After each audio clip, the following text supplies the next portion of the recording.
Hi, Charlie. What's your name? Miles. Give it up for Miles. He's Hey, disagreeing Miles, with us, how I are ya? imagine, today. Hey, Miles. Hey, Rob. How are you? I'm great. How are you? Good, good. And nice seeing you again. Good seeing you again. Yeah, yes, heard. Okay. I don't know. But my question is, when you go to these like events, like major Republican, conservative, is it like now? Do you face some bias when you're speaking, or do you believe some of the stuff that you're actually saying? Because I know you have like good quotes and stuff, but I just feel like when you're like in a sea full of like MAGA hats and stuff, is it not like hard to like speak against that, or do you like actually believe everything that you're saying in a way? Yes, I do believe everything I'm saying. Yeah, I think that's a bad faith question. I do, because your assumption is that we are insincere in our beliefs. But we're here. The only benefit that we have here to come here today is to talk to people like yourself, because we love our country and we really, really want to make sure that there are things that are happening now that we feel are potentially fundamentally disrupting what has been so great about this greatest experiment in human history, which is this unfettered free speech that the woman that you're supporting, Kamala Harris, and her running mate Walls paper. They said that the free speech, they describe it as a privilege. Now, this is either they're constitutionally ignorant or they're knowingly false, because it is a guaranteed First Amendment right for all Americans. It is not a privilege like a driver's license. When you are born in America, you have the right to speak your mind, and it isn't the nice stuff that needs protecting. It's the stuff that everybody disagrees with. It's the stuff that maybe is not nice, but that needs to be protecting too, because if someone's going to decide what free speech that you say and what I say, if it's going to be the government, they're always going to do what's best for the government. So we need to protect all speech, and I'm going to protect your right to free speech. I'm going to protect your right to vote any way that you want from the highest mountain. Always, I will do that. So in the spirit of hearing ideas that we might always hear, tell us why you're supporting Kamala Harris. I just like her character more than I like Trump. I don't like his. Guys, give Miles an opportunity to uninterrupted to tell me, us. because it's fascinating. I didn't know her character was something worth. I like that she's trying to work for the middle class. That's what I see a lot, and I think that's what she is. So yeah, Miles. So I have a question. What has she or Joe Biden done for the middle class in the last 4 years? No, not too sure about that. That's okay. So but I'm slowly getting there. No, that's okay. Election day, I feel like that's okay. We can work our way up. For sure, no, and it takes a lot of courage to come up to an event like this. So let me tell you where we're coming from, and then maybe I can convince you to trade out that hat for a MAGA hat. Just maybe, okay? That's a long shot. We'll see.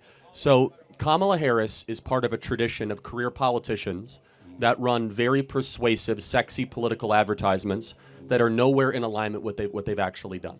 So let's look at the issues we care about most. I imagine, Miles, you want to be able to own a home at some time? That's my main goal. I want to own awesome. a home. And good. Honestly, Miles, everybody in this audience should be able to own a home as easily as your parents were. But right now, especially here in Phoenix, it's so out of grasp.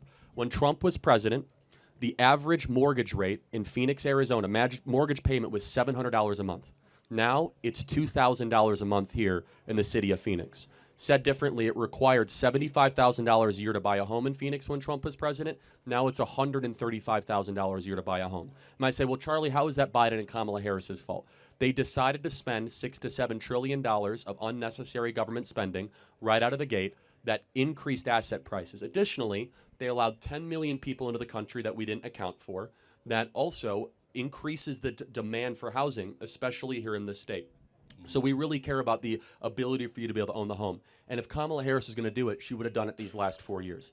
Secondly, we care about ending the wars. I bet you're pretty interested in that.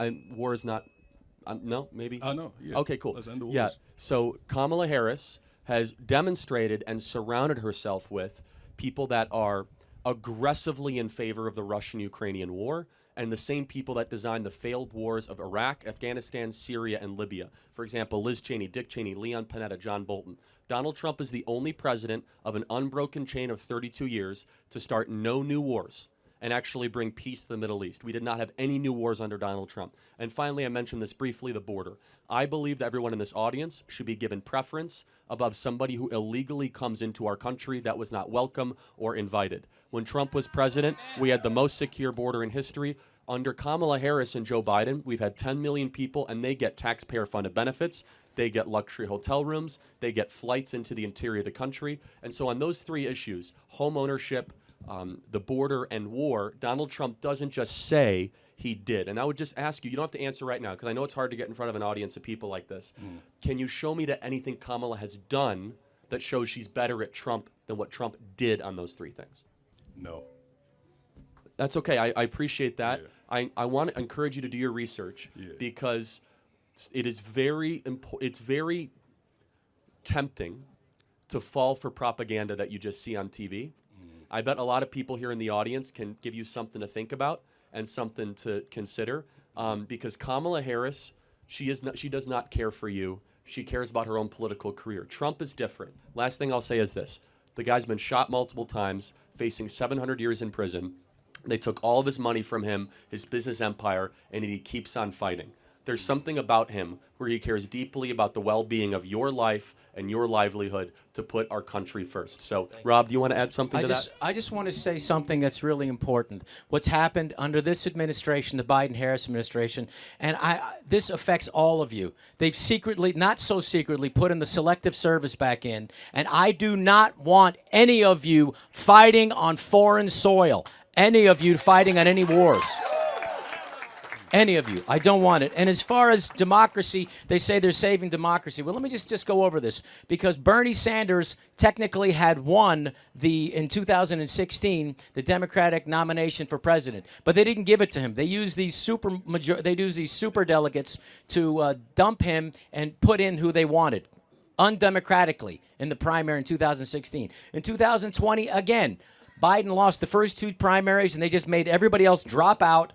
And so you had no choice. If you were a Democratic voter in 2020, you had to vote for Biden. The same thing again this year. 14 million people voted for Biden in the Democratic primary, and none of those votes count because they just decided to take him out because they thought they could lose, and they just anointed Kamala Harris with 0 votes. That is not democracy. That is tyranny, and it gives you a little taste of what they intend to do if they remain in power. So I wish you the best. Think about this, and I'm going to give you a hat just in case you want to wear it. And Miles, let me just ask, what we talked about, those three things, did you hear that previously before in a fair setting? No, I did not hear it in a fair setting as before, but it's good to be on one-on-one and just like have a conversation about that. Cool. Well, Miles, I want to thank you for coming up. Please. Hey, Miles, appreciate talking. Think about what we said, and. Okay, yes. Let's turn Arizona blue, everybody. You see, man, that was not the right. I let you off so mercifully. Hey, you know what though? We're gonna do what's best for you. I mean that. We're always gonna look out for every. I was Arizona. trying to find common ground, man. That was. I know that's. It's just all right. That's okay. No, but it's totally okay, because the difference is between. I mean, dude, you said turn Arizona blue. You can't answer. You couldn't say 3 words in a row. Okay, so it's like, I asked you one thing. It's ridiculous. All right. We'll bad faith actor, man. I try my best to find common ground. You say something like that. It's ridiculous. Next question.